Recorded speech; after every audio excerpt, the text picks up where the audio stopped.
একটা পুরুষ মানুষের জীবনটাকেও ভেবে দেখেছে? নোরা ভিনসেন্ট অতি নামী ফেমিনিস্ট, হয়তো সবাই জানেন, জানি না যারা এখানে আমাকে গালাগাল করেন তারাই পড়াশোনাটুকু রাখেন কিনা।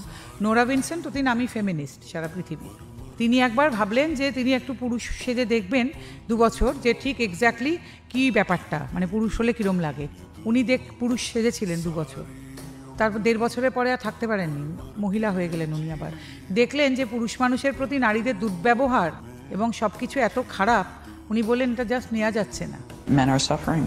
They have different problems than women have, but they don't have it better. They need our sympathy, they need our love. এবং ওনাকে তখন জিজ্ঞেস করা হয়েছিল যে আপনি কি মহিলা হয়ে তাহলে থাকতে ভালোবাসবেন? বললেন আগে আমি অন্য কারণে, ফেমিনিস্ট বলে থাকতে ভালোবাসতাম, এখন আমি অন্য কারণে থাকতে চাইছি মহিলা হয়ে। কারণ পুরুষদের যে প্রবলেম, পুরুষদের সঙ্গে যে দুর্ব্যবহার, পুরুষদের প্রতি যে মেন্টালিটি সমাজের বা মহিলাদের, সেটা জাস্ট নেওয়া যাচ্ছে না। সেই জন্য আমি মনে করছি আমি মহিলা হয়েই ভালো আছি। আর পুরুষদের ব্যাপারটা কেউ বুঝতেই পারেন না, উনি সেই কারণে তখন মহিলা হয়ে থাকতে চাইছেন।